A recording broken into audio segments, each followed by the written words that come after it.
Naniniwala si Pangulong Ferdinand R. Marcos Jr. na mas mainam kung haharap si Vice President Sara Duterte sa impeachment trial. Bilang isa sa senator judges sa impeachment trial ni dating Supreme Court Chief Justice Renato Corona, sinabi ng Pangulo na pagkakataon ito sa isang akusado na sagutin ang mga ibinabatong paratang laban sa kanya. At kung siya umano ang nasa sitwasyon, siya anya ang magpipilit na humarap sa paglilitis. Gayunman, ipinunto ng Pangulo na desisyon pa rin to ng akusado at ng kanyang mga abogado.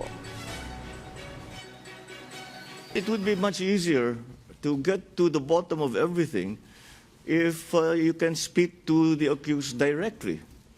And the accused can answer directly, not through secondary channels, not through the lawyers.